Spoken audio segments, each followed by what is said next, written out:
Aeroporto Internacional Nicolau Lobato makanesang oda matam bot na sangnia ni bebele acomoda movimento ho aerosira. Ministro Transporte no Comunicação José Agostinho da Silva hato assunto ne foi realiza cerimônia assina acordo ho companhia Waskita Karya Husinação Indonésia com a construção Aeroporto Internacional Nicolau Lobato segunda-feira lorong ronolo recensia fulang maio tinangne.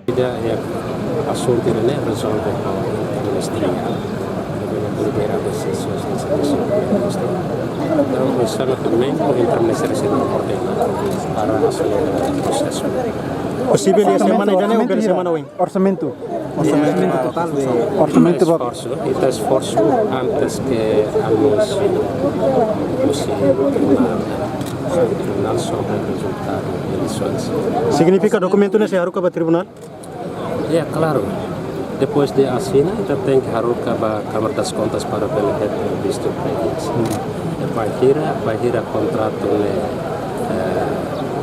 entrada em vigor e eficácia. Então, tem que ir visto o Tribunal das Contas. Total orçamento para a construção refere? Para a expansão pista, nessa discurso na acesso por volta de 72 e tal milhões.